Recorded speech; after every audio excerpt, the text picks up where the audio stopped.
restauraciones definitivas, porque fallamos uno en el margen, ¿no? Que para mí es muy importante al realizar una rehabilitación fija. Por eso también cuando nosotros vamos a recibir la información que nos da el dentista, el clínico, entonces debemos también revisarla bien para poder continuar y que el trabajo, que en realidad a veces sí se puede ver bonito, pero en realidad tiene que funcionar, ¿no? Ya sea de manera con la dinámica oclusal, ¿no? Con los bordes incisales y las caras oclusales de los posteriores, pero hacia la encía, o sea, hacia la parte periodontal, es muy importante la parte del sellado marginal de las restauraciones. Entonces, estos 4 puntos los voy a desglosar en toda la exposición. Vamos a ver lo que son impresiones y modelos maestros, la planificación y el encerado de las estructuras. Vamos a ver las estructuras que se dividen del diente para qué forma tiene la dentina, cuál es su interacción con la luz, lo propio del esmalte y es muy importante conocer color para poder aplicar o poder hacer una estratificación con maquillajes, ya sea puras masas o también usando maquillajes. Entonces, en la lectura de las impresiones, lo que hablaba hace un momento, importante ver el margen, ¿no? Ver que la impresión nos muestre esta información y a su vez que nosotros cuando lo tengamos ya en los modelos de yeso, podamos observar de la misma manera toda esa información que nos ha enviado, ¿no?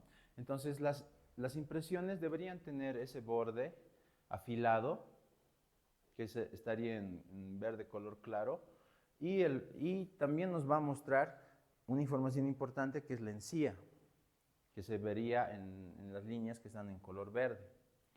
Cuando nosotros realizamos el vaciado vamos a observar ese margen, ¿no? Que se ve en las líneas verdes de color claro y lo que sería las líneas de color verde, que sería la información de la encía. Esto nos muestra que nosotros nítidamente podemos terminar en esa línea verde clara, ahí va a terminar la restauración, pero no vamos a intentar sobrecontornear demasiado al crecer con la restauración hacia la línea verde, ¿no? Que sería el margen de la encía libre. Cuando realizamos también prótesis fija, vamos a tener información que el dentista tiene bueno, vamos a tener dentistas que van a tener mucho cuidado realizando una ferulización de los implantes. Como pueden observar, están ferulizados por una resina para evitar la rotación de los análogos y que todos estos pasos en sí se realizan para evitar cualquier tipo de distorsión, ¿no? Porque en sí la silicona va a tener un poco de distorsión, el yeso va a tener un poco de distorsión, pese a que vamos a usar una buena silicona, un yeso de mucha calidad, usando proporciones. Entonces vamos a intentar evitar sumar errores, intentando hacer todos estos pasos para lograr el éxito de nuestra restauración, ¿no? Como acá, ferulizando. Entonces nosotros, de la misma manera, tenemos que empezar a utilizar los materiales que son, ¿no?, adecuados para tratar este tipo de impresiones, como sería una encía en silicona de adición, para que reproduzca exactamente y fielmente la posición de estos tejidos blandos. A su vez, utilizar un mezclador de vacío, que es muy importante, con las proporciones que indica el fabricante. Y bueno, cualquier marca de mezclador de vacío es ideal, siempre y cuando nosotros sigamos las instrucciones del fabricante y tal vez ahí hacer alguna modificación viendo, ¿no?, si el yeso que hemos logrado mezclar tiene una tisotropía adecuada, o es muy fluido, o está muy pesado, tal vez se puede incrementar un ml o reducir un ml. Entonces yo les aconsejaría siempre empezar con las instrucciones que nos da el fabricante. Una vez que obtenemos los modelos maestros, ¿por qué es bueno utilizar yeso tipo 4 que yeso tipo 3 o estos yesos que no tienen instrucciones de fabricante? Este yeso ha sido vaciado primero, la parte central, como se ve en la imagen de arriba, como pistones y después se vació lo que está alrededor, ¿no? No tomen en cuenta tanto esas burbujas porque son errores macro.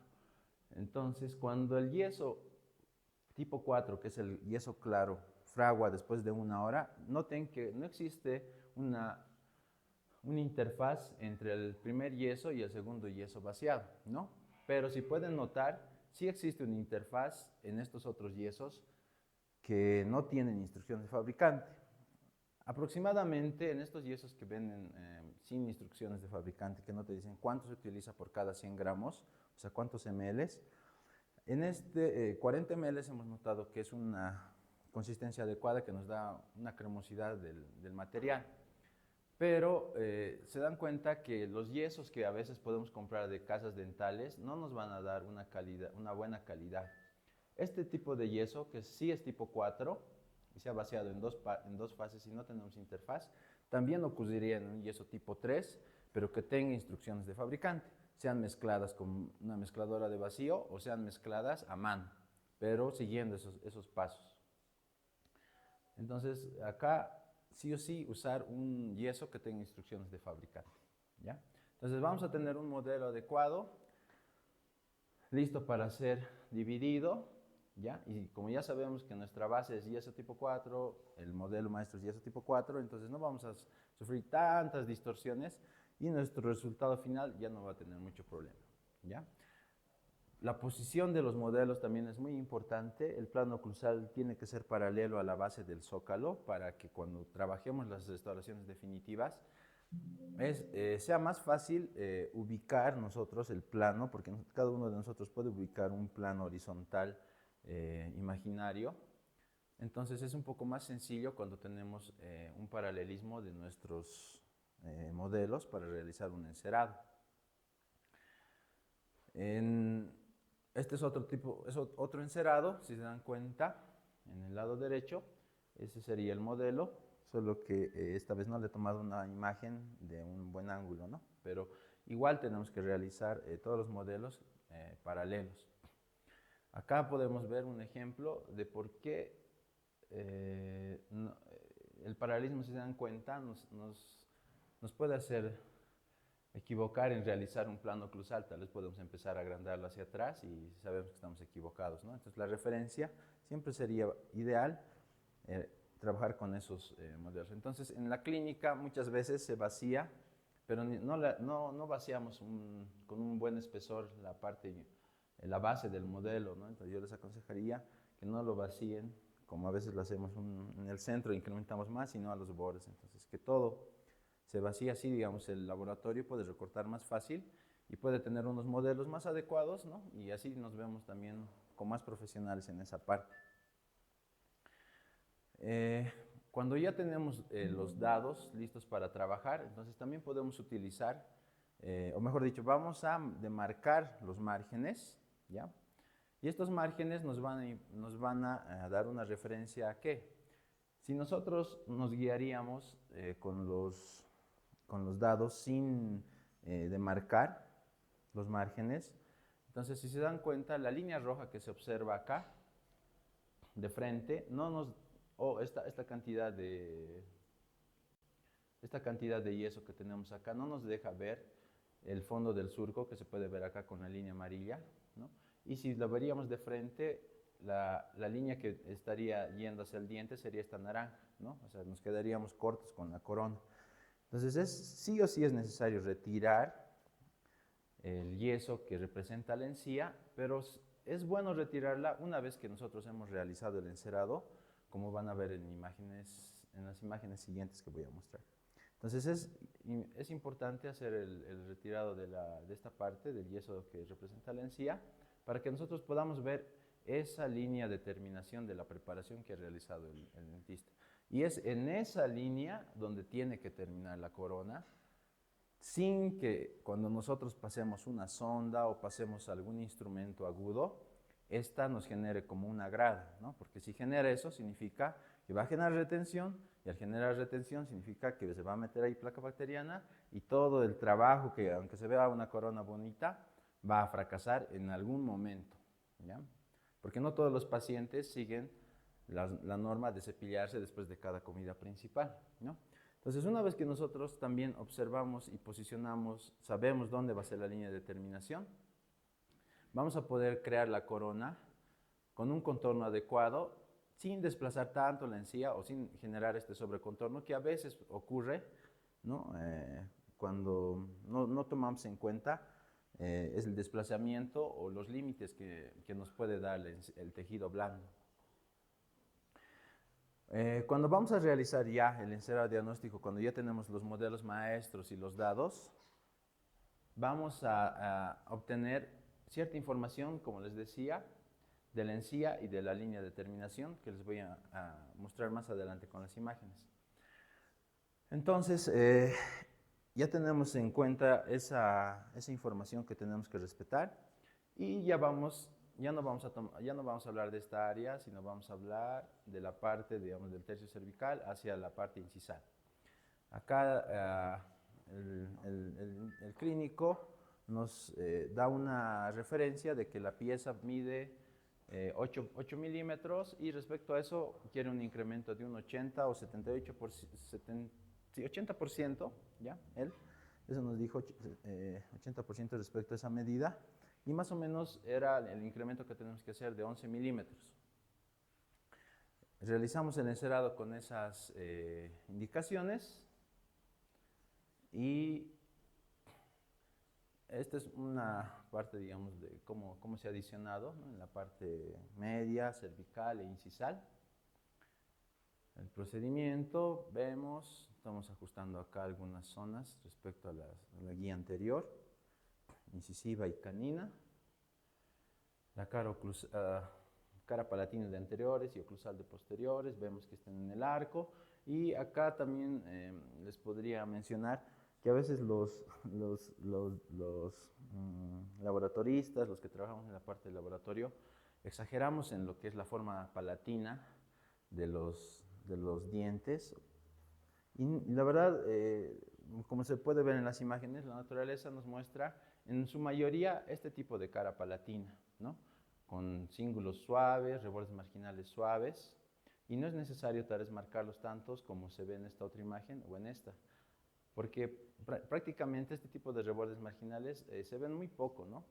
Y al hacerlos más sencillos, créanme que igual son funcionales, ¿no? Buscando esto que es la guía anterior y la guía canina. O sea, no necesitamos a veces emocionarnos tanto en el laboratorio o en la clínica intentando buscar este tipo de rebordes, ¿no? Entonces a veces hay que hacerlo un poco más sencillo, pero siempre buscando la parte funcional. Se ha probado el mock-up, hemos notado que había algunas correcciones que había que hacer porque los caninos estaban por fuera digamos, de este arco que nos muestra el labio inferior. El clínico también nos indicó que podríamos corregir, palatinizar un poco más los caninos. A la paciente, bueno, ella hizo su observación y nos indicó que podríamos alargar un poco más los incisivos centrales. Entonces, hicimos esa modificación respecto de este anterior encerado al nuevo encerado. Entonces, se probó y, bueno, al paciente le gustó. Y eso lo trabajamos en lo que es disilicato, ¿no? Pueden ver que estas piezas tienen un croma, estas no tanto, ¿no? No tienen tanto croma, pero las hicimos con dos técnicas diferentes. Estas 4 de acá se hicieron con una técnica diferente y estas 4 igual. ¿Por qué? Porque estas sufrieron un accidente, las metimos en una temperatura que no era adecuada y las arruinamos. Entonces las volvimos a realizar y esta vez las realizamos con técnicas diferentes. Sea cual sea la técnica, o sea, la cosa es llegar al fin, ¿no? Entonces, con el conocimiento que vamos a tener de color, de la estratificación, entonces no hay problema con la técnica, siempre y cuando tú llegues al objetivo. Otro mock-up que se prueba, ¿no?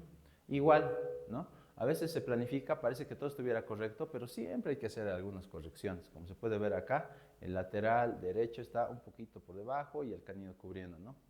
Está como que el plano incisal inclinado un poco hacia la derecha. Entonces ahí vimos qué se puede hacer, incrementar el lado izquierdo o reducir el lado derecho, ¿no? Entonces ahí se toman las decisiones, se hace una corrección y una vez aprobado se inicia con lo que es la estratificación con la cerámica. También, ¿por qué puede ser? Tal vez puede ser que el mock-up, al hacer el mock-up, ingresamos, ¿no? Inclinados a la derecha o a la izquierda. Pero para estar seguros de que no existe ese error, se puede hacer una medición del incisivo central desde el cénit hasta el borde incisal y en boca lo mismo. Entonces nosotros hemos medido 10.8 era el incisivo central derecho y 10.8 también medía en boca, pero sí había un error que el plano incisal estaba en sí un poco desviado al lado derecho. Ya. Una vez que ya tenemos esa planificación con cera, vamos a trabajar los provisionales. Los provisionales se pueden hacer en la clínica o se pueden enviar al laboratorio para que ellos te confeccionen una especie de cascarones y tú puedas rebasarlos en boca. Esa es la manera que me gusta hacerlo porque cuando los tienes como un cascarón y tú rellenas en boca, entonces puedes lograr sellar perfectamente en el margen. Porque el acrílico que se encuentra en una fase plástica marca mejor esa zona y tú con compresión puedes lograr, ¿no?, desplazar tejido blando y llegar al tejido duro, que es la línea de terminación. Y a partir de ese empiezas a hacer un pulido, ¿no?, un ajuste de ese margen. Entonces logras lo que les decía hace un momento, que no se sobreextienda la corona más allá de la línea de terminación, que es uno de los principales causas que genera fracaso en una rehabilitación, ¿ya? Entonces, una manera de hacer también Provis es tomando una guía de silicona sobre este encerado, ¿ya? O sea, el encerado en sí tendrías que duplicar. Tomas esta guía de silicona, el encerado que ya lo tienes en yeso, ese ya se va a quedar ahí porque está definitivo, y el que tú has realizado en cera, se elimina la cera y te quedan los dientes del tamaño que son, o si son pilares tallados, te quedan del tamaño que son. Entonces, en esta guía de silicón se rellena con acrílico y se va sobre el modelo. Entonces, te va a dar la posición y todo lo que hemos realizado en el encerado previo, ¿no? Una vez que tenemos eso, retiramos de la silicona, ya tenemos los dientes del tamaño adecuado y hacemos una reducción del borde incisal, cara mesial, distal, para generar un poquito de translucidez, ¿ya? Más o menos dejar el provisional lo más cercano a lo que queremos hacer. Entonces, al paciente le hace sentir también cómodo y empieza ya, aparte de ver, digamos, la parte estética que a uno le gusta, también el paciente tú puedes ver que si esto que le estás colocando en la boca, son anteriores y posteriores, está funcionando de verdad, ¿no? Oclusal y guía anterior, ¿no? Incisiva y canina. Y sí, a veces se hace ajustes en boca del mismo provisional, ¿no? Entonces, este encerado diagnóstico digamos, del punto de partida y tú sabes, en realidad es bueno por eso anotar en la historia clínica cuántos ajustes has realizado en las citas que vino el paciente, ¿no? Entonces, una vez que nosotros ya tenemos eso, hemos retirado esa zona incisal, mesial, distal, se vuelve a llevar este mismo provisional a la guía, a esta llave de silicona, y con el material transparente, digamos, hacemos presión, ¿no? Y lo llevamos a una olla de presión, se mete dentro de esta olla, se llena con agua, cerramos y el material autopolimerizable polimeriza sin burbujitas y mejora su calidad, ¿no?, respecto a la unión de molécula con molécula. Entonces el pulido queda mucho más fácil de realizarlo y tenemos el provisional. Entonces cuando viene el paciente, llega, rellenamos por dentro con acrílico y ¡pam!, y obtenemos el margen. Bueno, es para pasar a la otra parte, que es observar de cómo están conformados las estructuras dentinarias, el esmalte, cuál es esa interacción que tienen estos tejidos con la luz, ¿no?, y cómo nosotros podemos manejar el color para intentar imitar estas estructuras. Entonces es bien importante observar, a veces muchas cosas de las que vemos en la naturaleza nos dan mucha información, ¿no? O sea, o son complejas incluso hasta si queremos pintarlas o replicarlas de alguna manera. Tenemos que estudiar cuál es digamos, el orden en el que siguen, qué colores tienen, si es que queremos imitar el color, qué formas tienen, cómo interactúan con la luz, Porque la imagen anterior que les mostré, yo las vi después de tomar la foto, me parecían dos ojos de una rana, digamos, pero otros lo veían de otra manera, ¿no? En sí este es un río que estaba cerca del Sajama y, digamos, el agua que fluye, que es caliente, parece que hierve a las hierbas que están cerca de ahí, y creo que esto es como un desecho, digamos, de las hierbas, y por el movimiento empiezan a generar estas masas esféricas.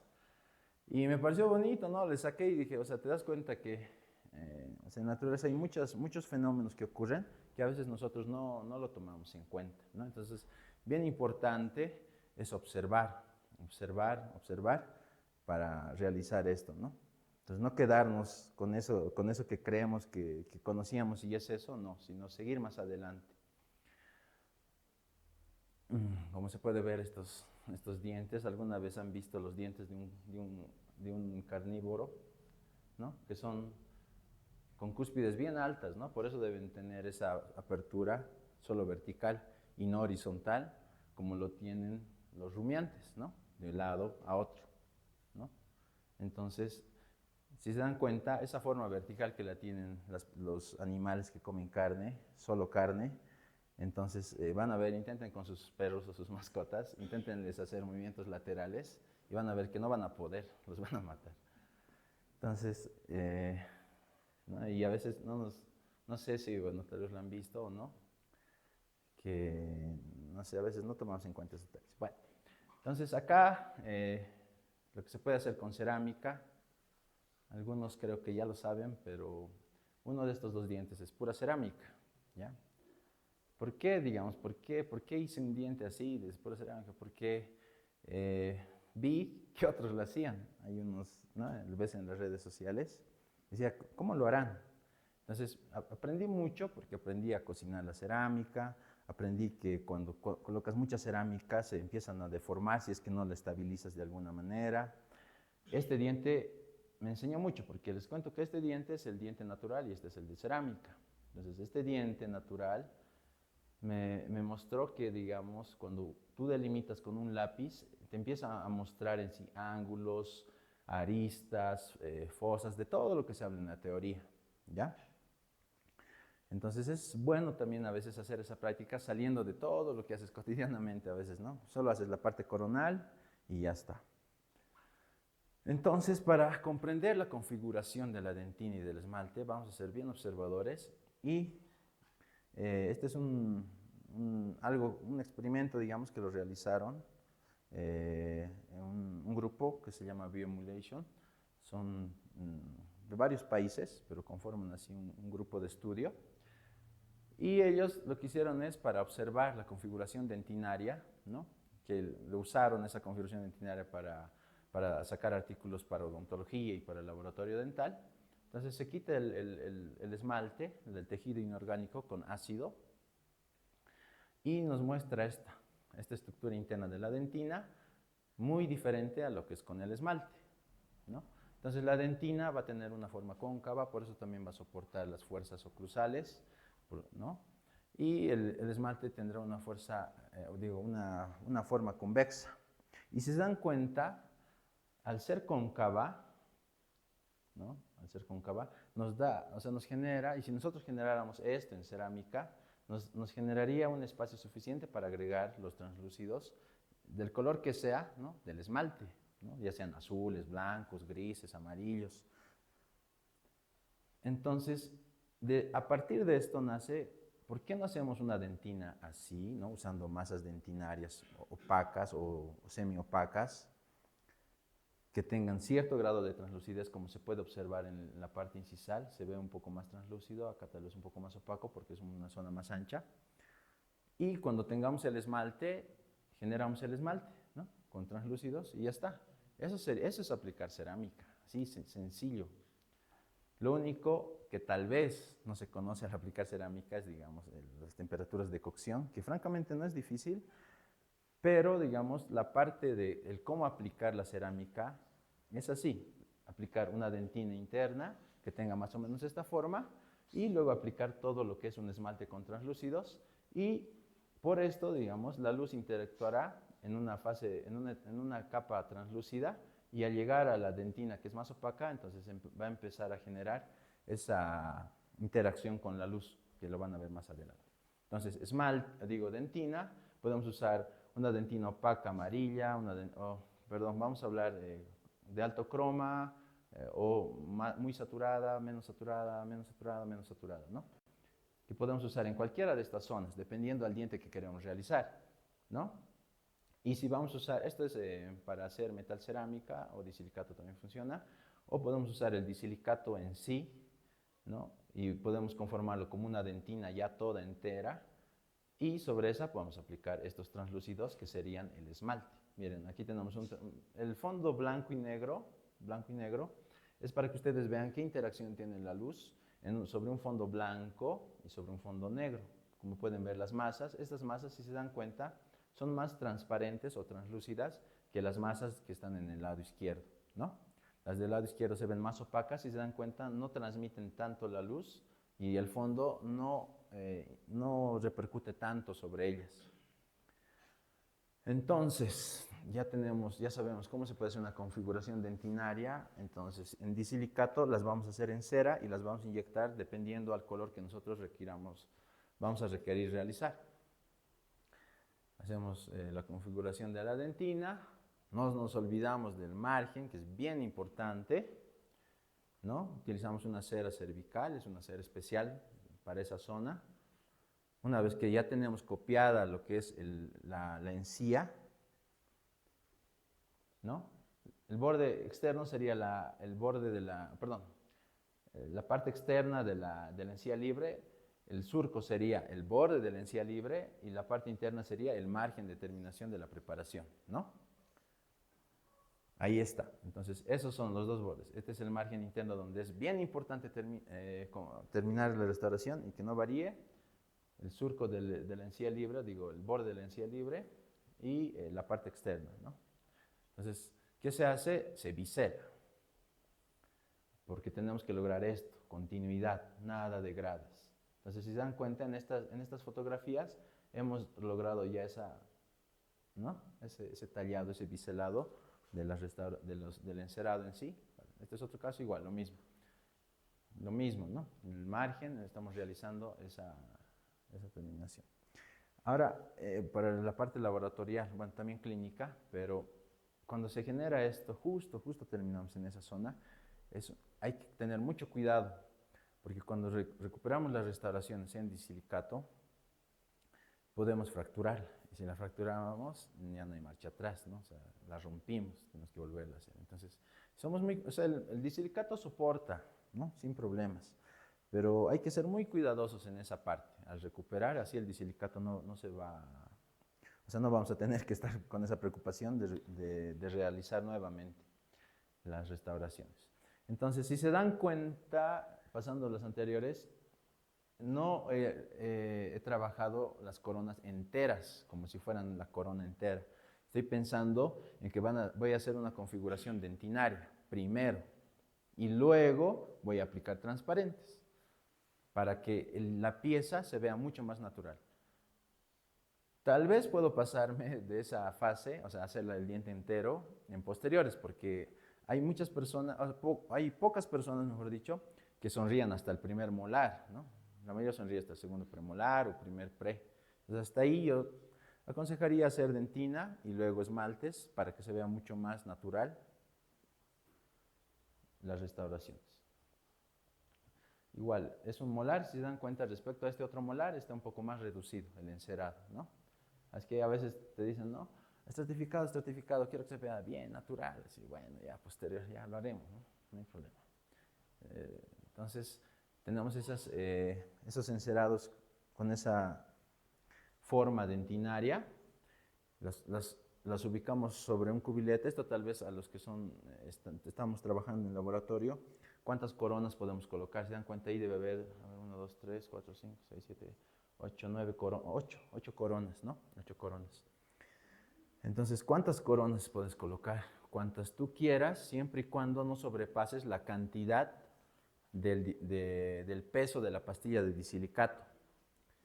Esto no deberían saber los colegas dentistas. No, el material no importa, la verdad, el trabajo es lo que más te toma tiempo al realizar una restauración, ¿ya?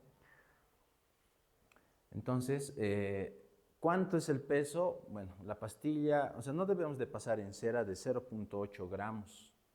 Si no pasamos, o sea, no llegamos ni a un gramo, si no llegamos a un gramo, la pastilla puede inyectar. Eso es lo que he notado. Los fabricantes te dicen hasta 0,7, pero bueno, cuando haces tantos inyectados ya vas, ¿no?, arriesgándote un poquito más, y 0,8, incluso 0,885, les cuento que inyecta sin problema, y a veces son varias estructuras, ¿ya? Entonces, este es un protocolo de inyección de disilicato que pueden ver, ¿no?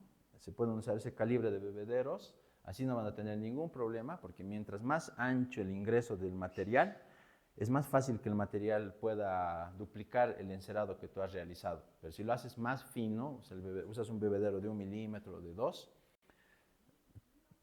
puedes lograrlo, pero es muy probable que tengas algunos fracasos. Los rangos, hay dos maneras de desencerar el aro, puede ser de manera lenta y de manera rápida. También si el revestimiento te permite esto, ¿no? Hay un revestimiento que te dice, puedes hacerlo rápido, entonces puedes hacerlo de manera rápida. Esta es la manera lenta, ¿ya? Ingresas en esos rangos y al final, cuando llegas a temperatura final, mantienes 30 minutos y una vez que has mantenido 30 minutos, se puede realizar el proceso de inyectado. De la manera rápida es que, pero el revestimiento tiene que decirte que puedes hacerlo rápido. Algunos revestimientos tienen un conejito que dice que puedes hacerlo de manera rápida y tienen una tortuguita que dice que puedes hacerlo de manera lenta. Entonces, cualquiera de las dos funciona. Cuando has mezclado el revestimiento, así en resumen, este aro va a llegar a su proceso de fraguado, que será en 20-25 minutos. Y cuando llega ese tiempo de fraguado, empieza a generar calor. Entonces, es en ese momento que tú tienes que introducir el aro dentro del horno. Porque aunque sea rápido y este aro enfríe, y tú quieras meter este aro frío a esta temperatura, por un choque térmico, el aro va a empezar a desprenderse, porque está frío y lo estás metiendo a 700. Mientras cuando esperas los 20 a 25 minutos, el aro va a tener una temperatura de entre, digamos, 200 grados, y ya no va a haber un choque térmico, ¿no?, cuando sigues las instrucciones. O sea, eso les digo porque a mí igual me pasó eso, ¿no? Yo pensé que, no, es rápido, lo dejé para el día siguiente, así frío lo metí a 700 por hacerlo rápido y no funciona. O sea, el aro empieza, o sea, se arruina tu trabajo en pocas palabras y tienes que volver a hacer todo el encerado. Ya, aquí hay un videito corto de cómo se hace el inyectado, ¿no? O sea, tú al horno le programas, le dices, digamos, voy a inyectar disilicato de litio, esta era la marca Cameo, es Cameo LT.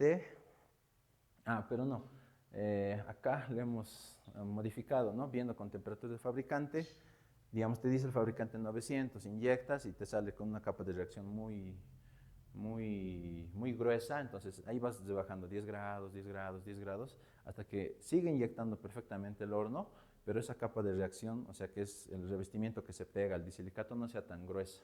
Mientras más finita quede y tu molde haya salido perfecto, entonces esa es la temperatura correcta. El fabricante decía 910 o 930, no recuerdo bien, pero le hemos bajado como 20 o 30 grados y ahí ya inyecta perfectamente, ¿ya? O sea, si se coloca el aro, han visto que estaba bien caliente, se pone el disilicato, el pistón y ya está. Vamos con lo siguiente. Una vez que nosotros recuperamos el aro, vamos a arenarlo con óxido de aluminio, puede ser de 100 micras. También se puede utilizar perlas de vidrio. No hay mucho en el mercado, entonces lo que más vamos a encontrar es óxido de aluminio a 2 bares, así con paciencia, con calmita, una vez que hemos logrado encontrar las estructuras para que no se nos rompan esos márgenes que tanto hemos trabajado, ¿no? Vamos a adaptar estas coronitas aquí, ya están adaptadas, la mayoría, y si se dan cuenta se marca el margen para que no te pierdas al realizar la adaptación de estas restauraciones, ¿no? Y también a veces, si no las marcas, prácticamente hay algunas que no están tan nítidas, que puedes perderte y tal vez te puedes sobreextender o quedarte muy corto. Entonces siempre es bueno marcar y fijar con un esmalte, digamos, ¿no? Vamos a utilizar fresas, estas son de fresas de diamante, ¿ya? Es el diamante superficial, nomás se encuentra en el disco también, pero estas de acá son de diamante sinterizado. Perdón, por el anillo que tiene, este es un grano más grueso, no sé si notan en la imagen, y por el anillo que tiene acá, o el código, este es un grano un poco más fino, ¿ya? Es igual que en odontología, viene por códigos, rojo, azul, negro, ¿no?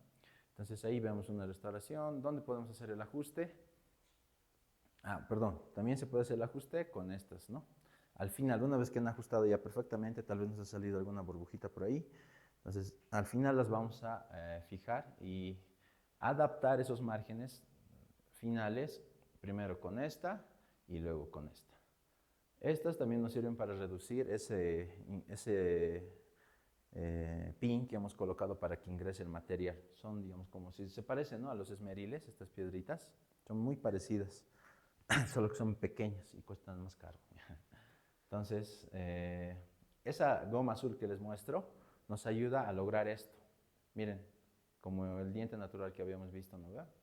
Pasa casi nada. Entonces, hay que intentar llegar a eso, porque eso es el éxito al hacer una corona. Si no, de nada sirve poner un material definitivo, ¿no? Mejor que esté con provisionales nomás. Así es más económico para el paciente incluso cambiárselas, ¿ya? Esta es una oclusal, pero nos hemos quedado a medio camino porque, bueno, hasta ahí estaba hecho el tallado. Yo no puedo extenderme, ¿no? Hasta acá sería un error. Si no hay un buen tallado, entonces yo tendría que sobrecontornear para sellar la corona, pero no es lo que tiene que ser, ¿no? Es disilicato y pueden ver que justo termina donde más o menos ha terminado el tallado que hizo el clínico. Ya. Esta parte es un poco larga también, color, pero es bien interesante. Son es información que he tomado de varios expositores también de congresos, entre ellos Oriol de la Mata, Enrique Mesa, Julián Cardona, Javier Tapia, es un español Javier Tapia, y los demás son latinoamericanos, ¿ya? Entonces algunos son de Colombia, algunos son de México, otros ¿dónde es? De Colombia también, sí. Venezuela. Y Javier Tapia es de España, ¿ya? Entonces la interacción de los materiales con la luz es lo siguiente. De todas estas cerámicas, hay una que se está diferenciando. No sé si pueden notar que como que brilla, parece un diamante. Esa, ¿no ve? No sé si la pueden notar. Que tiene como que una interacción con la luz muy diferente. Porque las que ven acá, esta zona blanca, es el brillo nomás, ¿no?, que está reflejando. Pero esta tiene sí el brillo, pero algo más le ocurre acá en estas zonas, ¿no? Es como un halo, ¿no? Y este halo se genera porque esta masa tiene una medida de grano más fina que toditas estas otras masas. Al ser más fino ese molido que han hecho en las fábricas, entonces las cerámicas empiezan a tener este tipo de interacción con la luz, muy parecida a una masa opal, ¿ya? Y la masa opal se encuentra en el esmalte. O sea, no la masa opal, mejor dicho, esa misma interacción tiene el esmalte en el tercio incisal que esta masa. Entonces, como es tan difícil de hacerla, los laboratorios, las fábricas, la cobran un poco más caro. Digamos que el gramo de esta cuesta, o digamos 10 gramos de esta cuesta, digamos, en 500 bolivianos, y de estas cuestan 300 bolivianos, así, ¿ya? ¿Por qué? Porque les cuesta hacer un poco más. Pero si pueden notar, cada una tiene una interacción diferente con la luz. Miren, esta es más transparente y está haciendo, en este momento, el fondo sobre ella transmite la luz de manera diferente, ¿no?, que estas otras que son más opacas, que estas otras que hay una fábrica, ¿no?, que te dice que son opalescentes, así le ponen en su frasco. Opalescente gris, opalescente azul, opalescente atardecer, digamos, le dicen a esta, ¿no? Pero si se dan cuenta, no tiene nada de esa interacción como tiene esta masa, ¿no? Entonces, ¿Qué dicen los de Bioemulation? De este grupo de estudio grande, dicen, estas masas en sí son masas falsas opalescentes, solo tienen ese color, o sea, como que aparentan tener un azul, un amarillo y un gris, ¿no? Entonces nosotros tendríamos que hacer un poquito de este, un poquito de este en el tercio incisal, pero se va a parecer, pero no va a ser en realidad lo que ellos quieren, que es intentar imitar lo más cercano a la naturaleza, que sería como una masa opal. Entonces es mejor utilizar una masa opal en todo el borde incisal, y cuando ya tenemos esa interacción de la luz con esa cerámica, entonces ahí tal vez podríamos aplicar un poquito de pinturas, pero tenemos la masa real, ¿no? Entonces en la interacción de los materiales con la luz vamos a encontrar estos conceptos pequeñitos que serían, uno, reflexión, que es cuando nosotros observamos un objeto y incide la luz sobre él, va a reflejar hacia nosotros y nosotros lo vamos a ver. Esto se observa en los cuerpos opacos. Como ven en esa masa, la luz está reflejando y todita se nos ve hacia nosotros. Porque si fuera transparente, el fondo también lo podríamos observar, pero no lo vemos, ¿no? Entonces, en este tipo de masa opaca, la interacción de la luz es casi en su totalidad reflexión, ¿ya? Porque llega la luz hacia al objeto y refleja hacia nuestra vista. Transmisión de la luz. ¿Qué está ocurriendo en esto? Que la luz, aparte de reflejarse, porque podemos ver el objeto, la luz se va a transmitir hasta el fondo y el material va a tener una interacción con ese fondo, como se puede observar. Si es oscuro el fondo, se va a ver oscuro. Si es claro el fondo, se va a ver claro. La luz está siendo reflejada y también está siendo transmitida, ¿no? Hasta el fondo. Después de eso tenemos lo que es la dispersión de la luz. ¿Qué es lo que ocurre en estas masas? La dispersión de la luz. La luz incide sobre el material, se refleja porque lo podemos ver. Dos, se transmite porque atraviesa el material, ¿no? Y llega al fondo y nosotros lo podemos ver que otra vez se vuelve a reflejar. Pero también se dispersa. ¿Por qué? ¿Por qué sabemos que se dispersa? Porque si se dan cuenta, la luz que llega sobre esta superficie, ¿no? O sea, sobre la superficie del material, se va a reflejar en primera instancia.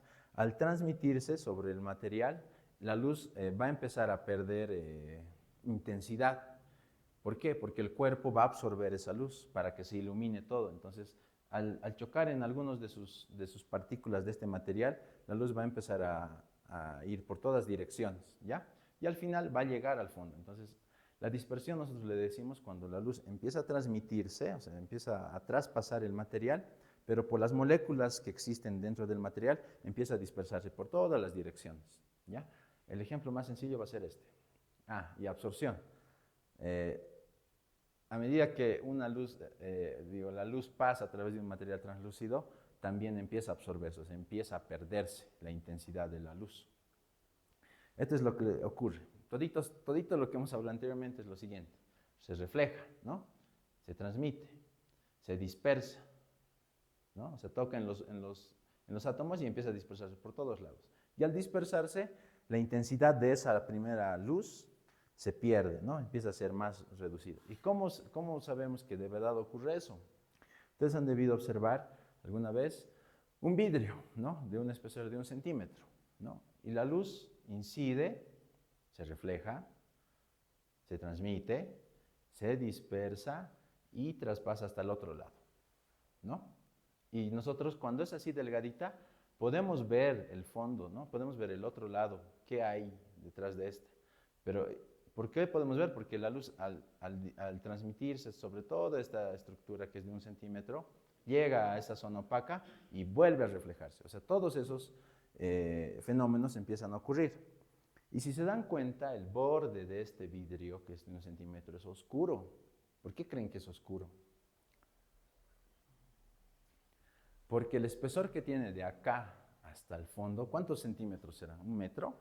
¿50? ¿No? Entonces, ¿qué ocurre? La luz incide sobre este borde y como es tan largo todo el trayecto que tiene que llegar hasta el otro lado, la luz empieza a absorberse, a dispersarse. O sea, para transmitirnos el color que tiene el fondo donde estaría llegando este vidrio, la luz ya no llega porque llega, pero en muy poca cantidad, porque se ha dispersado, se ha transmitido, se ha absorbido. Y solo podemos ver oscuro. Les va a ocurrir lo mismo cuando ustedes vean un vidrio, ¿no? Así. Y eso es lo que ocurre, eso es lo que pasa cuando nosotros trabajamos un material que interactúa con la luz. Entonces tenemos que tomar en cuenta esos datos, ¿ya? Espero que se haya entendido. Es un poco pesado esta parte, pero a la final ya es solo ¿no? Realizar. ¿Ya? Interacción de la luz. Esto sería luz, esto sería un reflejo, ¿no? Reflejada. Vemos la luz y se refleja.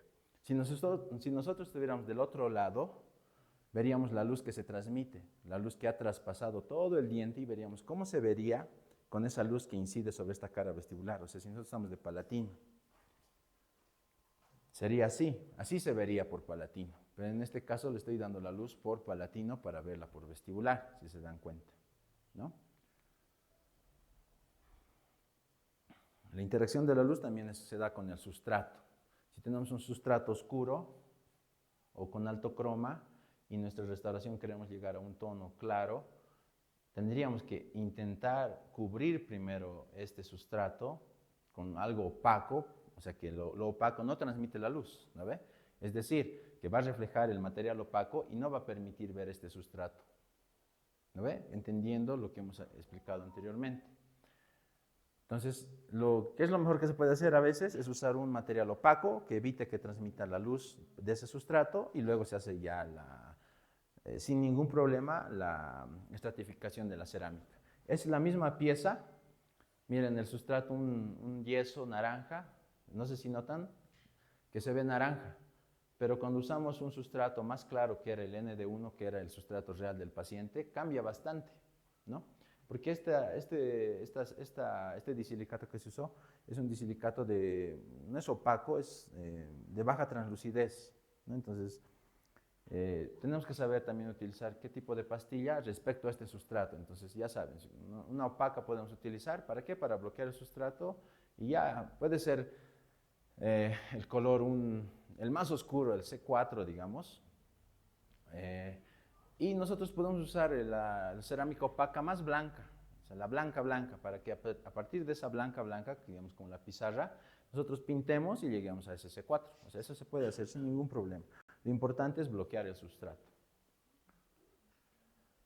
Ya, entonces, teniendo en cuenta esos, nos falta un poquito más verde color, pero vamos adelante. Entonces, para entender lo que es el maquillaje, primero tenemos que entender eso de la interacción de la luz y segundo, de cualquier sustrato blanco que nosotros tengamos, podemos llegar al color que queramos manejando color, ¿ya? Teoría del color. Entonces tenemos este sustrato claro, ¿no? Sin mucho croma, y podemos pintar n veces, las veces que tú quieras. ¿Por qué? Porque el disilicato se cocina a 900 grados. Si le das 900 grados a este material, se va a deformar. Pero esta cerámica, estas pinturas, se cocinan a no más de 700 grados. Es decir, puedo cocinar 1000 veces y esta estructura no se va a arruinar, se va a funcionar sin ningún problema, solo vamos a aplicar pintura sobre ¿no? La pintura puede ser alterada con tintes de colores primarios, o sea, rojo, azul o amarillo, más adelante lo vamos a mostrar. Y digamos, puedes generar colores que se acerquen al que tú quieres lograr, ¿no? Los A son más naranjas, los B son más amarillos, los C son más grises, los D son rojo-grises. Entonces, ¿qué harías? Si es rojo-gris, si se va hacia los naranjas, los A's, entonces usarías amarillo con rojo y creas un naranja, ¿no? Y aplicas sobre el diente. Si es un rojo-gris, que es como un D, usas rojo, amarillo, obtienes un naranja. Y para volver gris un poquito este color, se puede aplicar un poquito de azul, ¿no? Teoría sustractiva del color. Que cuando mezclas tres colores primarios, empiezas a encontrar un gris neutral, a medida que aumentes o reduzcas ese azul. Ya, acá miren, eran las mismas estructuras blancas y este era un bleach 2, bleach 3. Entonces hemos ido pintando y si se dan cuenta se acerca un poco a este, ¿no? Bueno, más se parece a la 1 a 1 ahora. Se han subido de bleach 3, bleach 4 a 1. Ya tenemos 1 a 1 con una pasada de tintes. Podemos llegar hasta la 4, pero ya tendría que usar, si se dan cuenta, tiene más croma, se ve de menor valor. Entonces podríamos usar un poquito más de naranja, o mejor dicho, más rojo, amarillo, y usar un poquito del azul para que se nos vaya ese color un poco gris, ¿no? Que se ve, que le decimos de bajo valor. Esto es según la teoría de Munsell, ¿no? Que les voy a explicar ese cuadrito bien rápido y sencillo, ¿no? Colores A, si se dan cuenta se va al naranja un poco, B al amarillo, C al gris, según a lo que dice el fabricante, y este es al rojo gris, o sea, es como son A, pero con más gris, así. Lo mismo acá, ¿no? Estos son los bleach, pintamos y los podemos lograr cualquiera de estos colores. Tomando en cuenta eso, agregando acá amarillo y rojo, acá más amarillo que rojo, acá esta mezcla con un poco de gris y acá más gris, ¿no? Entonces, esta es la teoría de Munsell, el sistema de Munsell, que nos dice, ¿esto es para qué? Para un poquito poder comunicar mejor el color al hablar. Y todo lo que nosotros observamos tiene croma, tiene saturación, perdón, cromo o saturación, que es, digamos, la cantidad de color que le vamos a agregar, tiene valor y está en un tono, ya sea rojos, ya sea amarillos, ya sea azules, ya sea verdes. Entonces tendrá más verde, menos verde, ¿no? Entonces, a medida que nosotros digamos, es un color de alto valor, entonces mi mente aproximadamente siempre va a decir, entonces se acerca al blanco. Si digamos, no, es de bajo valor, entonces se acerca al negro. Es decir, un azul sería de bajo valor, ¿no? Porque se acerca al negro, si se dan cuenta. Y este color que tenemos en las paredes es un color, podríamos decir un amarillo, ¿no? De alto valor, pero más desaturado, o sea que tiene mucho blanco, ¿no? Hay amarillo, pero tiene blanco también, ¿no? Acá. Entonces vamos a hablar siempre de valor, diciendo mayor valor blanco, menor valor negro. Vamos a hablar de saturación, más saturado, menos saturado, más nada. Ya. Y esto de manera digital también se puede medir. En Photoshop existen estas coordenadas que se llaman LAB. L es valor, 0 es negro, 100 es blanco, la flecha A roja es A más es rojo, A menos es verde, B más es amarillo y B menos es azul. ¿Ya? Nosotros, los dentistas y los laboratorios, trabajamos más o menos por acá, porque es una mezcla de amarillo y rojo. Y cuando tomamos una imagen y medimos con este sistema, con un puntero o un gotero que tiene, digamos, Photoshop, Lightroom o incluso PowerPoint, creo, entonces nos tira estas coordenadas que nos dice de L, o sea, de valor, esta imagen que tú me estás mostrando tiene, digamos, 80. De A tiene 20 y de B tiene 50. Eso significa que si fuera un diente, estaría en la escala de los amarillos, ¿no? O sea, estaría en los Bs. Entonces, de esa manera también se puede saber, digamos, qué color tienes. Y con fotografía, de esa manera se iguala a veces lo que dicen ¿cómo le dicen? Cuando haces un incisivo central y es un poco difícil lograr el color, entonces con fotografía. El valor es lo que nosotros siempre vamos a ver con prioridad, porque tenemos más células que ven valor que células que ven color. Las azules son células que ven color, se llaman conos, ¿ya? Y las amarillas que ven se llaman bastones y esas ven valor, o sea, ven la escala de blanco y negro, ¿ya? Entonces, una noche ahí, cuando alguna vez han caminado en la noche y solo la luna iluminaba, si se dan cuenta, ustedes veían escala de blancos y negros, ¿no? Como una escala de grises. O cuando están entrando a su habitación y no han prendido la luz, igual ven escala de grises. Sus muebles más oscuros los ven negros y los muebles o objetos que tengan claros, de un color más claro, los van a ver un poco más blancos. Entonces es por eso, por estas células que son los amarillos, que se llaman bastones, que nosotros podemos ver siempre más valor, valor, valor y valor, ¿ya? Y este es digamos, el cuadro de interacción de Photoshop, que tiene una pestaña acá, se despliega, o puedes utilizar este gotero que tiene acá, y señalas, digamos, el diente que tú quieres lograr, que sería en este caso, digamos, estos son los 130, ¿no? Le haces con el puntero acá o acá, puedes hacer primero acá y en tu diente, ¿no? Igual. Y pueden ver en este lado derecho, acá dice LAB, aunque estaba muy borroso. Entonces L nos dice, de valor tiene este 80 y tu diente está 79, estoy cerca, está bien. Y de rojos, que está la A, me dice, tiene de rojos 20 y el tuyo tiene 19, estoy bien. Y de amarillos tiene 40 y del tuyo tiene 39. Entonces, está bien, ¿no? Estamos cerca. Y de esa manera a veces uno puede observar cuando hace un incisivo central que estás cerca del color que estás queriendo lograr y así no tienes muchos errores, ¿ya?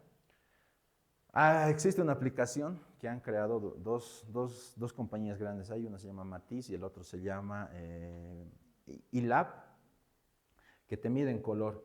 Tú solo cargas la fotografía calibrada, le haces clic y te marca el color y te dice incluso qué masas de cerámica tú puedes utilizar para cargar y sacar ese color sin ningún problema. Cada uno tiene una filosofía diferente. Uno usa solo masas blancas y aplica tintes amarillo, rojo y azul. Y otro utiliza todas las cerámicas que existen, ¿no? Porque todas las cerámicas tienen colores. Entonces, Matiz usa todas las cerámicas, esa es su filosofía. Y Lab utiliza 5 frascos blancos y algunos con croma, pero utiliza tintes para darle, digamos, más amarillo, más rojo, así a la cerámica. Ya, es todo un mundo en sí. Entonces ahí hemos visto valor. Vean el valor, no se parece todavía a estos, porque estos se ven de menor valor, ¿no? Se ven más grises, se ven más blancos, como el A1, si se dan cuenta. ¿No ve? A medida que aplicamos más croma, más croma, más croma, el valor también va reduciendo y eso se van a dar cuenta más adelante. Entonces aquí vamos a hacer un resumen rápido. Matiz. ¿El matiz qué es? El color que predomina en todas las piezas. Acá sería, ¿ustedes qué dirían? ¿Un amarillo o un naranja? Tal vez más naranja, ¿no? O amarillo, no sé. A ver, ¿cómo verán sus ojos? Depende de cada uno. Algunos tenemos menos conos que otros. ¿Ya? Entonces, el color que ustedes hayan elegido está bien. Pueden notar que el lateral ha cambiado en croma. No, ¿no? Casi nada. ¿Se dan cuenta que el croma no es importante? O sea, si nos pasamos de croma como el canino, no es importante, porque todavía se integra toda la sonrisa en ese matiz. Pero si cambiamos el valor, se cambió el color, el croma del lateral, casi no se nota, ¿no? Solo el croma se ha cambiado, es decir, la cantidad de tinte en esa pieza. Pero ahora vamos a cambiar el valor. Todas están otra vez como estaban al empiezo. Ahora vamos a cambiar el valor.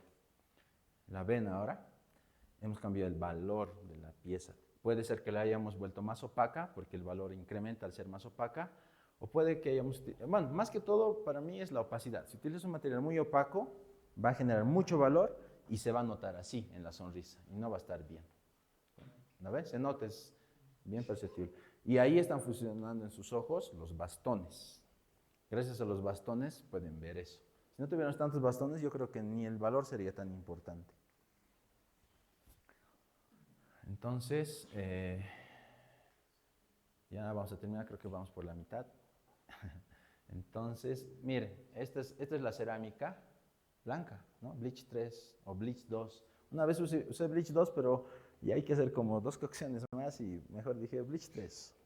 ¿Por qué se usa esa masa? Porque es una masa de alto valor y a medida que tú vas aplicando tintes, mantiene, o sea, se ve como un diente con humedad, o sea, húmedo, ¿no? No sé si han visto, ¿cómo se diría? No sé si alguna vez, bueno, sé que han visto muchos dientes extraídos y si los ven, se ven deshidratados, ¿no? Entonces, cuando nosotros mantenemos una pieza de alto valor semitranslúcida, cuando cocinas cerámica parece un diente hidratado, o sea, no se ve seco, muerto, deshidratado como se ve un diente extraído, sino se ve con vitalidad. Por eso utilizo esas masas. Y aparte que también, por alguna razón, tienen un poco más de fluorescencia que las piezas que tienen mucho croma. Entonces, es así. Cuando vamos a aplicar una masa, un tinte sobre una pieza dentaria, vamos a tener estos colores primarios, ¿no? Amarillo, rojo y azul. Miren, aquí está. ¿Ven esos colores? Son cerámicas, ¿ya? 3 colores primarios. Y también las casas venden, ¿no?, otro tipo de colores, más naranja, crema, blanco, café, naranja, este es un poco más naranja. Es necesario tener también todos los otros colores, ¿no? Pero si alguna vez quieren iniciar con algo de cerámica, yo les aconsejaría iniciar con estos 3 colores primarios, con los cuales pueden nomás sacar varios secundarios. Entonces, para los tonos A, que son naranjas, ¿qué haríamos? ¿No? Si no tuviera todos estos y solo tengo estos tres, entonces uso amarillo y rojo. Pero, ¿qué usaría más? Rojo. Más rojo, ¿no ve? Para los tonos B, utilizaría los mismos dos, pero ya no usaría tanta cantidad de rojo, sino usaría un poco de más de amarillo. Y ya tendría para los Bs, ¿no? Y si quiero un C, puedo aplicar un poco de azul, pero que predomine más el amarillo. Y si quiero un D, puedo usar este mismo azul, pero que predomine más el rojo. ¿Se dan cuenta en los grises cómo predomina más el amarillo que el rojo? Y este es casi un neutral o que predomina un poco más el azul, ¿no? Entonces, las casas dentales, ¿qué hacen? ¿No? Te dicen, no, ya no necesitas comprarte estos dos, yo te voy a vender uno que es para los tonos A. Si tú pintas con esto, te va a salir el tono A, ¿no? Entonces, era esta es la masa que te sale tono A. Pero les cuento que cuando tú aplicas esa masa que te venden las casas dentales, automáticamente la corona que tú estás realizando baja su valor demasiado, ¿ya? O sea, se va más al gris. Mientras si tú mezclas masas de alto valor, que es un amarillo y un rojo, y sacas un naranja, mantienes el valor de tu corona y no reduces tanto a medida que vas aplicando tinte, tinte tras tinte, capa tras capa, ¿ya? Ese sería un tip para elegir sus tintes, ¿ya? Entonces, gracias a ese conocimiento podemos lograr toditos estos colores sin ningún problema desde una masa base, ¿ya? Entonces, si la casa dental te dice, yo te vendo los shades, que les dicen como sombras, que son, digamos, colores de cada familia. El shade 4 es, perdón, el shade 1 es para que saques el A1 y el A2. Siempre te va a salir A1, A2. Luego tienes que comprarme el shade 2 para que te salga el A3 y el A4. Y este shade 3 tienes que comprarme para que te salgan los Bs o los Ds, digamos, ¿no? Entonces tendrías que comprar todas estas para todas las familias. Pero esto yo creo, si se dan cuenta, podemos resumirlo comprando el rojo, perdón, el rojo, el amarillo, ¿no? El rojo, el amarillo y el café, viendo esos colores si se han dado cuenta, ¿no ve? Incluso el azul. Mira, ahora vuelvan a ver, porque yo los noto, ¿no? ¿Notan que tiene rojo, amarillo y un poco de café, ¿no? Acá hay más rojo si se dan cuenta, ¿no? Acá es más naranja peleando ambos, acá tiene igual un poco de rojo, pero también tiene un poco de café. Ya. Entonces, tenemos el diente, podemos pintarlos y empezar a llegar al color, ¿no? Ahí muy similar, hay unas pequeñas, ¿no? Tal vez un poco más de cromo en alguna zona, pero lo bueno es que lo pueden probar y decirnos si está ok o no.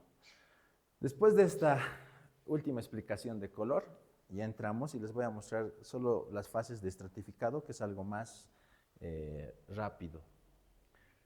Entonces, la última interacción que me han compartido y les voy a compartir con la luz al hacer una corona, también es la interacción con su entorno, ¿no? La fluorescencia es bien importante, la opalescencia, la transmisión de la luz que hemos observado y también el entorno. ¿Por qué? Mira, si se dan cuenta, la boca, cuando abre un paciente tenemos un fondo negro y tenemos esa interacción con la luz con la parte rosa, que sería la encía. Entonces, vamos a ver si de verdad tiene rojo en ese tercio cervical por la interacción que tiene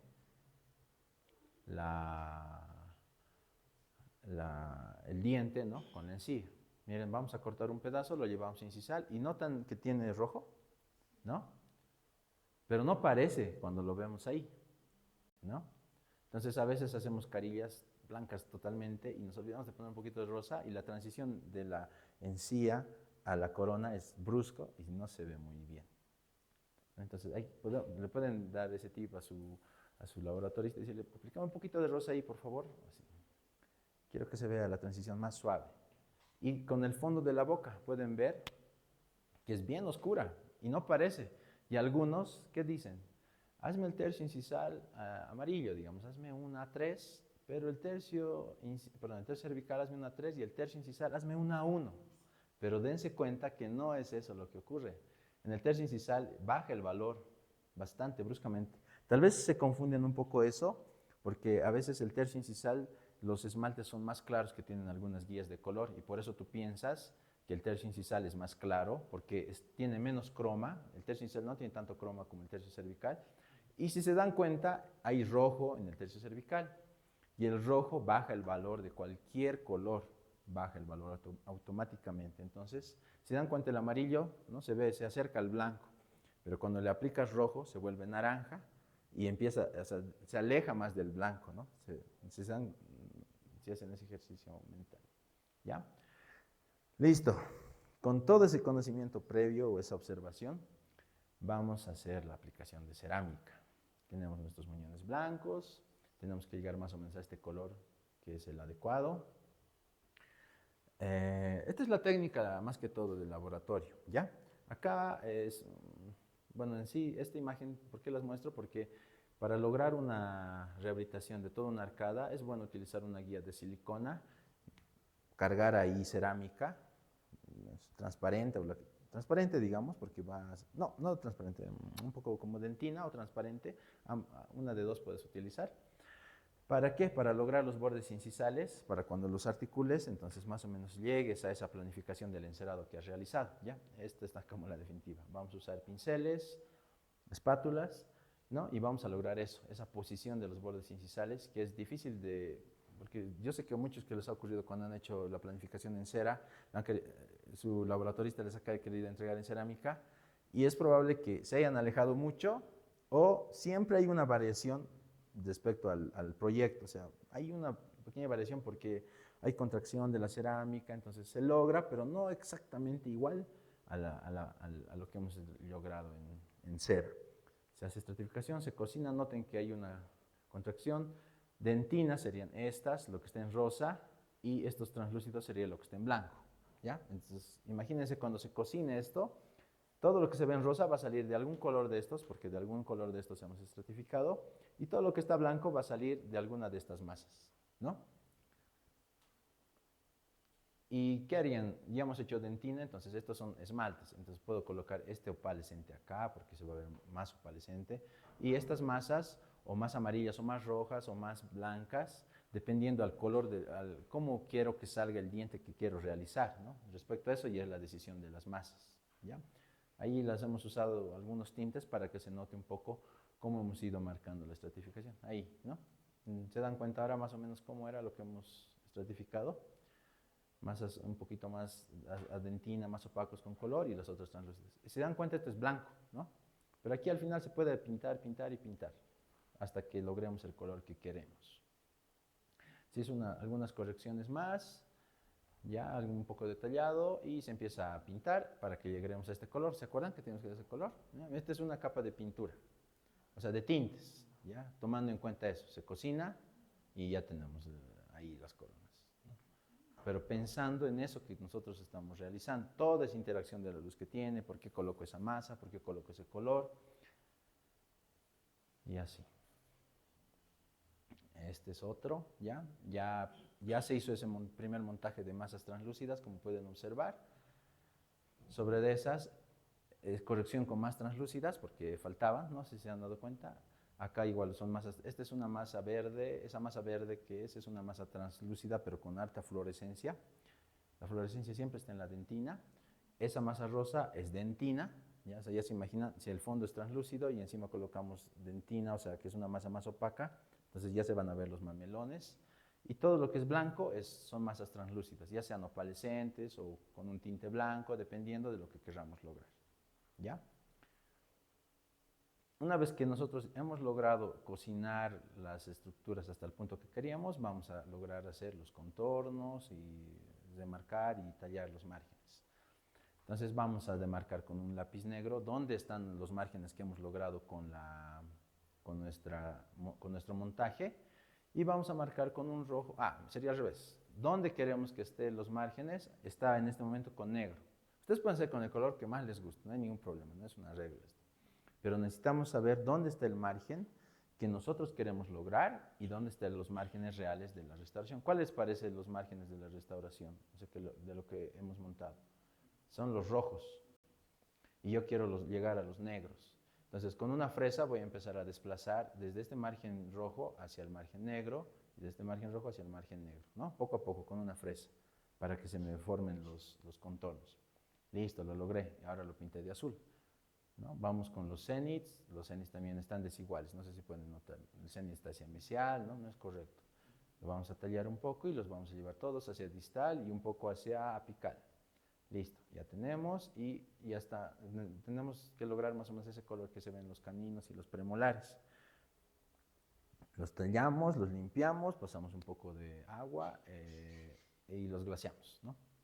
Una vez glaseados los podemos aplicar pintura, ¿no? Acá pasamos una capita de líquido de glaze y decimos, tenemos que lograr este color. ¿Yo qué veo más acá? Bueno, depende de cada uno, ¿no? ¿Qué es lo que ve? Yo veo que tiene sí rojo, pero mayor cantidad de amarillo, ¿no ve? Entonces vamos, agarro un poco más de amarillo, poquito rojo, mezclo, pinto, observo y si está más o menos adecuado puedo cocinar a esas temperaturas. 745 el glaze, a 60 grados del rango de ascenso, 1 minuto. ¿Ya? Tomando en cuenta los colores que ya habíamos visto. ¿Cuál es la técnica? Colocas un poquito del color que requieres, pintas en horizontal, y una vez que pintas en horizontal cervical, pintas un poquito en vertical, pero sin invadir estas áreas, porque recuerden que esto es esmalte, ¿no? El esmalte no tiene tanto croma. Entonces luego se pinta hemos pintado en horizontal y luego en vertical ahora, ¿no? ¿Notan cómo hemos... se ha saltado muchos. Ya. ¿No? Horizontal, tercio cervical y ahora vertical, ¿no? ¿Se nota? Y aquí había un poquito de translucidez excesiva, eso, acá notan. Es muy diferente, entonces un poquito, ¿qué usarían para opacar, que no se note, que no transmita? Una más opaca, ¿no? Blanca. Eso es lo que hemos usado ahí, blanca opaca. Esto está en macro ahorita, se ve todo, pero cuando se cocina ya se ve bien. Les voy a mostrar más adelante el resultado. Acá tenemos excesivos translúcidos, este es un transparente, si se dan cuenta no es opal, miren el opal, el fondo que es negro se ve azulado, pero el que es transparente solo hace ver negro y ya está. Es muy diferente la masa opal a la masa transparente. Y se puede maquillar, pintar, y hace igual más o menos, ¿no? Hemos usado un poco de azul ahí, hemos engañado un poco la naturaleza. Aquí un poquito de azul hemos usado para que algo se parezca, no sé si notan. Francamente en boca no se ve tanto, ¿no? Pero yo creo que, claro, si usamos esos colores nos vamos a acercar, ¿no? Ahí está, esa es la definitiva de la anterior imagen que les mostré. Casi no se nota, ¿no? Ese incremento que hicimos de opacos blancos acá, no se nota.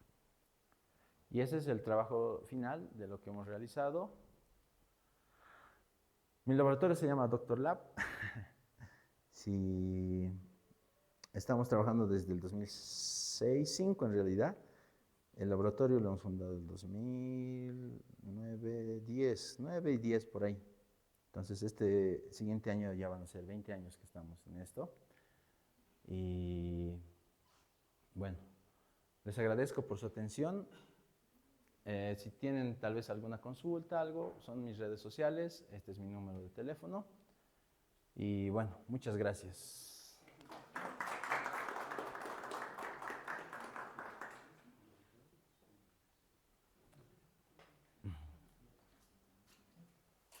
Tengo miedo de mi moto. Cachita. Factorita, un favor, si te he dejado mi moto afuera, ¿podrías revisar si está? Gracias.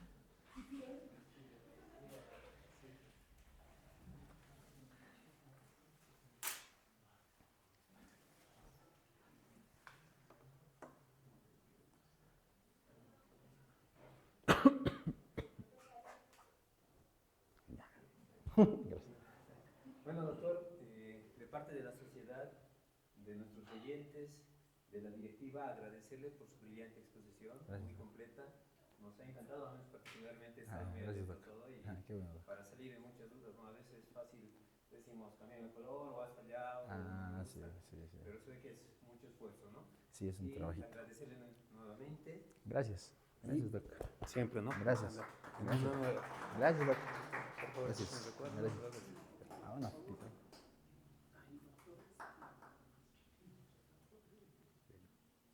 Yeah. Ya. Opales, sí. Nos vemos opalescentes. Qué traumados, ¿no? Sí. Gracias. Gracias, Doc. Gracias. Muchas gracias por aceptar. Gracias, Doc. No, gracias. Bueno, estimados colegas,